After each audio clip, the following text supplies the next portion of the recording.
బంగారం ధరలకు బ్రేకులు పడటం లేదు. రోజు రోజుకు అమాంతం పెరిగిపోతున్నాయి. దేశీయంగా అంతర్జాతీయంగా గోల్డ్ సిల్వర్ రేట్లు భారీ స్థాయిలో పెరిగాయి. యుఎస్ ఫెడరల్ రిజర్వ్ దెబ్బకు బంగారం వెండి ధరల్లో భారీ మార్పు కనిపిస్తోంది. ఇప్పటికే ఫెడ్ వడ్డీ రేట్లను తగ్గించిన కారణంగా బంగారం ధర ఆల్ టైమ్ గరిష్టాన్ని తాకింది. ఫెడ్ అంచనాలతో అంతకంతకు పెరుగుతూనే ఉంది. వారం రోజులుగా బంగారం వెండి ధరలు పెరుగుతూనే ఉన్నాయి. అటు వెండి కూడా సామాన్యులకు అందేలా కనిపించడం లేదు.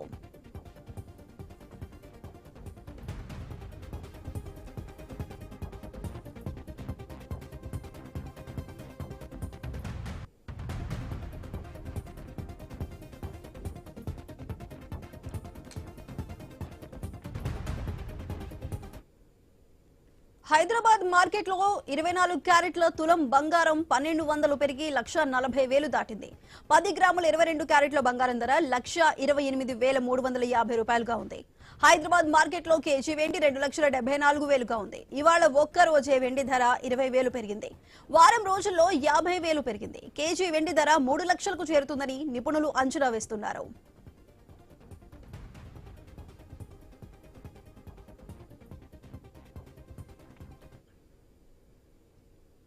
పెరుగుతున్న బంగారం ధరలకు సంబంధించి మనతో పాటు డిస్కస్ చేయడానికి స్టాక్ మార్కెట్ అనలిస్ట్ ప్రభు గారు మనతో పాటు అందుబాటులో ఉన్నారు. ప్రభు గారు నమస్కారం అండి. నమస్తే అండి. ప్రభు గారు, మనం చూసుకుంటే ఆల్ టైమ్ హైయెస్ట్ 1,10,00,000, 1,20,000 దాటి ఇప్పుడు ఏకంగా బంగారం ధర 1,40,000 దగ్గర వరకు వచ్చిందండి. ఈ బంగారం పెరుగుదలకి సంబంధించి మీరేం చెప్తారు? అంటే మన మార్కెట్ లో మన ఎక్స్చేంజ్ లో ఉన్నప్పుడు ఏం పెద్ద మూమెంట్స్ ఏం రావట్లేదు, కానీ జియో పొలిటికల్ టెన్షన్స్ ఉన్నాయి కాబట్టి దానికి అనుగుణంగా పెరుగుతోంది. గోల్డ్ అంటే విపరీతంగా పెరగట్లేదు, కానీ సిల్వర్ పెరుగుతుంది. గోల్డ్ కూడా బాగానే వచ్చింది 1,40,000 వరకు. ఎందుకంటే ఎక్కువ మూమెంట్ రాకపోయినా సిల్వర్ లో ఎక్కువ మూమెంట్ కనబడుతోంది. గోల్డ్ ఏమో జస్ట్ ఇది 1 స్టెప్ అయితే అది 3 స్టెప్ ఫార్వర్డ్ అన్నట్టు. సో ఎందుకు ఇప్పుడు ఆల్ ఆఫ్ ఏ సడన్ ఒక ఈ వారంలో ఎందుకు పెరిగింది అంటే, ఒక రకంగా చూస్తే మీకు వెనిజులాలో ఫ్రెష్ ఫిక్షన్ మొదలైంది. అంటే యుఎస్ ఆయిల్ ట్యాంకర్స్ అన్ని బ్లాక్ చేసింది. దానివల్ల కొంచెం ర్యాంపేజ్ అయింది అక్కడ. సో డెఫినెట్ గా ఆ గవర్నమెంట్ నికోలస్ మదురో ఆయన కొంచెం అక్కడ ఇబ్బంది పడతా ఉన్నారు. సో ఆయిల్ ఇది ఇష్యూ నడుస్తోంది యుఎస్ కను వెనిజులాకి. అంటే ఆల్రెడీ ఒక ఇష్యూ నడుస్తోంది యుక్రెయిన్ రష్యాది. అది టేబుల్ టెన్నిస్ లాగా నడుస్తూనే ఉంది 3 ఏళ్ల నుంచి, మూడు సంవత్సరాల పైన. అది ఇంకా అవుతుందా అంటే ఇంకా అడ్జస్ట్మెంట్ అవుతుంది, ఆగిపోతుంది అంటున్నారు, కానీ ఇంకా ఎండ్ పాయింట్ ఎక్కడ కనపట్లా, ఎండ్ కార్డ్ పడట్లా. ప్రీషియస్ మెటల్స్ అందుకనే పెరుగుతున్నాయి. సో ఎప్పుడైనా సరే మెటల్స్ పెరుగుతున్నాయి అంటే అన్సర్టనిటీ మార్కెట్ లో ఉన్నప్పుడే పెరుగుతాయి. విపరీతంగా పెరగడానికి కూడా కారణం ఇదే. ఎవరైనా సరే ఇప్పుడు బాగా అలర్ట్ గా ఉండాలి. సో ఎందుకంటే ఒకవేళ ఏదైనా మార్కెట్ స్ట్రాటజీలో ఏదైనా చేంజ్ వస్తే పారాబోలిక్ పాత్ వస్తుంది. గోల్డ్ లో అంత రాకపోయినా సిల్వర్ లో వచ్చే ఛాన్స్ ఉంటుంది. ఎందుకంటే సిల్వర్ ఇప్పుడే మన ఎక్కువ చేస్తుంది. ఆర్బీఐ కూడా ఇప్పుడే స్టార్ట్ చేసింది. సో అట్లాగే సెంట్రల్ బ్యాంక్స్ బయట వరల్డ్ లో కూడా కొంచెం చిన్నగా స్టార్ట్ చేస్తాయి. కాబట్టి సిల్వర్ అంత లేదు. గోల్డ్ విపరీతంగా ఎక్రూడ్ చేశారు కాబట్టి గోల్డ్ లో వాళ్ళు ఇంకా ఎక్రూడ్ చేస్తారు. అది పడే ఛాన్స్ కనపడట్లా ఎక్కువ. సో సిల్వరే కొంచెం అందరూ జాగ్రత్తగా ఉండాలనుకోవచ్చు ఒక రకంగా. అంటే గోల్డ్ ఎంత వరకు వెళ్ళొచ్చు ఇంటర్నేషనల్ అవును తీసుకుంటే 4,000 దాటది అనుకున్నాం. 4,000 దాటిపోయి 4,500కి వచ్చేసింది. సో నెక్స్ట్ కూడా ఏమి ఇచ్చింది, నెక్స్ట్ $4,900. అంటే ఇక్కడ మనకి ఇంకా 1,50,000 దాటిపోయి ఇంకా పెరుగుతుంది. 150, 160 దాకా రావచ్చు. ఎందుకంటే జియో పొలిటికల్ టెన్షన్స్ కనుక కంటిన్యూ అవ్వాల్సిన టైంలో అవుతాయని చెప్పారు, అవ్వట్లేదు. కొత్త ఇష్యూస్ ఫ్లేర్ అప్ అవుతున్నాయి. సో ఇవన్నిటి వల్ల 2 లక్షల వరకు వెళ్ళే ఛాన్స్ ఉందా అంటే అక్కడ ఇబ్బంది పడేటప్పుడు ఛాన్స్ ఉంది. అక్కడ కనుక ఈక్విటీ మార్కెట్ కనుక యూటర్న్ తీసుకుంటే అన్ని సెటిల్ అయ్యి, యుక్రెయిన్ వారు, ట్రంప్ టెరిఫ్ ఎక్కడ ఉందండి? ట్రంప్ డోర్ దగ్గర ఉంది. సో ఇట్స్ అ పొలిటికల్ అగ్రిమెంటే కావాలి. ఇంకా ఆయన సైన్ చేయటమే తరువాయి, మిగతా ఎవ్రీథింగ్ ఇట్స్ క్లియర్డ్. ఆయన మరి ఎప్పుడు చేస్తారనేది, ఈ సంవత్సరం లోపల 2025 లోపల చేస్తారా, లేకపోతే 26 లోపల చేస్తారా, ఇదే మెయిన్ మనకి. సో అతి తొందరలోనే ఉంది, ఎప్పుడైనా రావచ్చు. కాబట్టి బీ అలర్ట్ అంటా నేను ఎవరినైనా సరే. బాగా పెరిగినాయి ఈక్విటీ మార్కెట్, ఇబ్బంది పడినప్పుడే మెటల్స్ పెరుగుతాయి. ఈ రెండే కాదండి, మిగతావి కూడా జాయిన్ అవుతున్నాయి. సో హింద్ కాపర్ జాయిన్ అయింది, అల్యూమినియం జాయిన్ అయింది, హింద్ జింక్ జాయిన్ అయింది, అన్ని మెటల్స్ పెరుగుతున్నాయి. సో ఇప్పుడు కొంచెం జాగ్రత్తగా ఉండటం మంచిది, ఎందుకైనా మంచిది.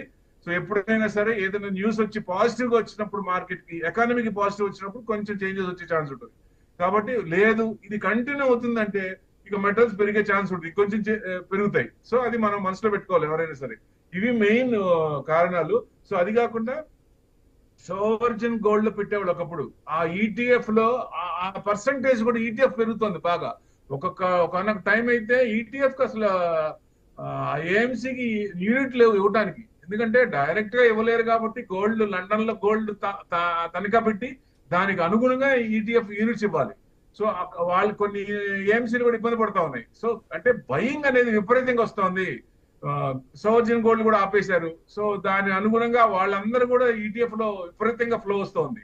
సో మెయిన్ గోల్డ్ ఒక రకంగా అందుకే పెరుగుతుంది అనుకోవచ్చు. అది కాకుండా మీకు ఇంకా చూసుకుంటే ఎక్కువ పర్సంటేజ్ అంటే 1 సెకండ్ అంటే 4,900 ఇంటర్నేషనల్ రావచ్చు. సిల్వర్ ఎంత వరకు అంటే 79 వచ్చింది. నెక్స్ట్ సిల్వర్ టార్గెట్ తీసుకుంటే ఇంటర్నేషనల్ అవున్స్ గా $100 తీసుకోవచ్చు. 100 వరకు వెళ్లే ఛాన్స్ ఉంది, 100 వరకు వెళ్లే ఛాన్స్ ఉంది. అంటే ఇక్కడ మనకి 250 అనుకున్నాం, దాదాపుగా ఎక్స్చేంజ్ లో 242 దాకా వచ్చేసింది. సో నెక్స్ట్ రేపు గ్యాప్ అప్ అయ్యే ఛాన్స్లే ఉన్నాయి. మండే గ్యాప్ అప్ అయ్యి 250 ఎక్స్చేంజ్ లోనే ఉంటే బయట ఇంకా ఎక్కువ ఉంటుంది. సో మీరు అన్నట్టు నెక్స్ట్ 3 lakhs వరకు వెళ్ళొద్దా అంటే వెళ్ళదు అని చెప్పలేము, కిందకు వస్తుందని చెప్పలేము. సో కరెక్ట్ పాయింట్ చెప్పలేదు కంటే ఆ న్యూస్ ని బట్టి ఉంటుంది. ఆ న్యూస్ కనుక ప్రభు గారు ఇప్పుడు మీరు అంటున్నట్టు మనకి సిల్వర్ కనుక 3 lakhs వరకు వెళ్ళేటట్లు ఉన్నట్లయితే ఎంత టైం స్పాన్ లో వెళ్ళే అవకాశం ఉందంటారు? అంటే ఫాస్ట్ గానే సిల్వర్ గ్రోత్ కనిపిస్తుంది మనకి. గత 1 year బట్టి చూసుకుంటే సిల్వర్ పెరుగుతూనే ఉంది, చాలా ఫాస్ట్ గ్రోత్ ఉంది. అదే విధంగా 3 lakh మార్క్ ను దాటి టచ్ అవ్వడానికి కూడా తక్కువ టైమే పడుతుందంటారా?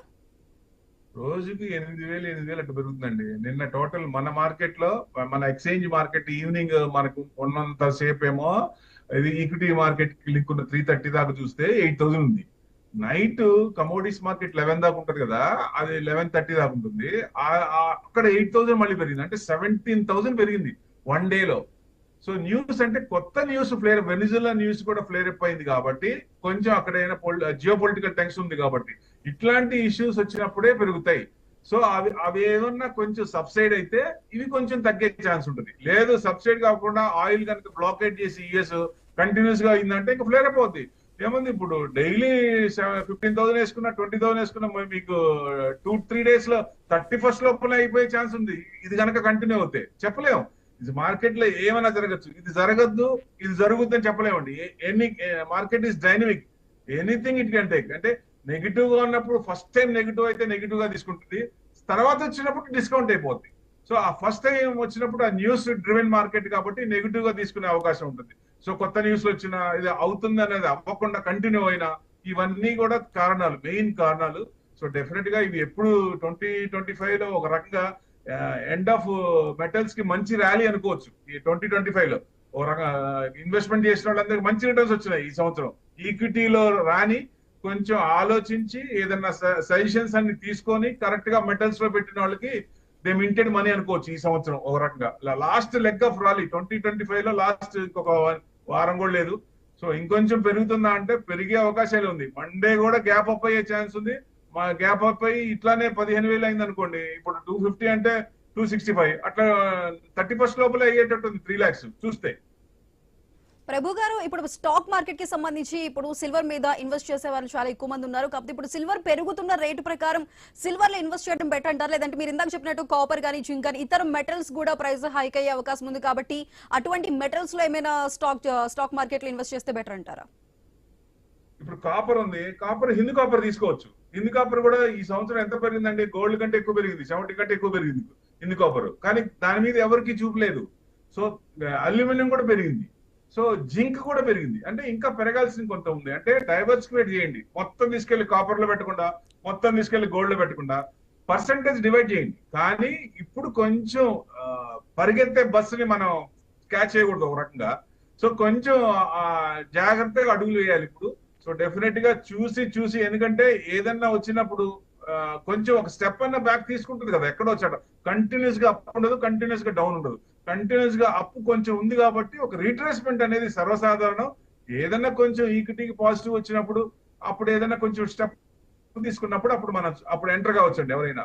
సో అంటే కొంచెం ఒకేసారి కొనకుండా మనకున్న 10 లక్షలు పెడదాం అనుకున్నాం, 10 లక్షలు ఒకేసారి పెట్టకుండా పార్ట్గా పెట్టండి, అది బెస్ట్. ఎందుకంటే పడుతున్నప్పుడు లోవర్ లోస్ లో కొనొచ్చు, హయ్యర్ హైస్ లో కంటే లోవర్ లోస్ లో కొనడం మంచిది.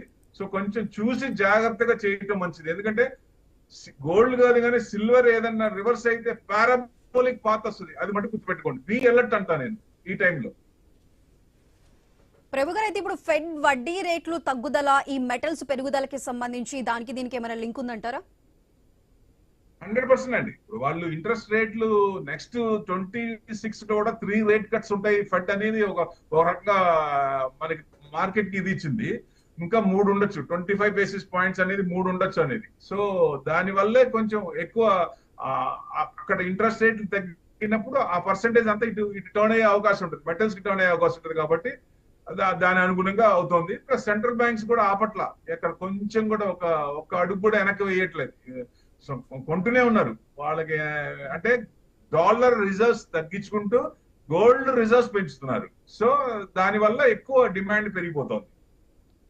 ప్రభు గారు, ఇప్పుడు బంగారం పెరుగుదల ప్రారంభమై అంటే 1 లాక్ దాటినప్పటి నుంచి కూడా చాలా మంది డిజిటల్ గోల్డ్ ఇన్వెస్ట్ చేయడానికి కానీ లేదంటే డిజిటల్ గోల్డ్ తీసుకోవడానికి చాలా మంది ఇంట్రెస్ట్ చూపిస్తున్నారు. అది వాళ్ళకి ప్లస్ అయ్యే అవకాశం ఉందంటారు ఇప్పుడు బంగారం పెరుగుదల అవుతున్న సమయంలో?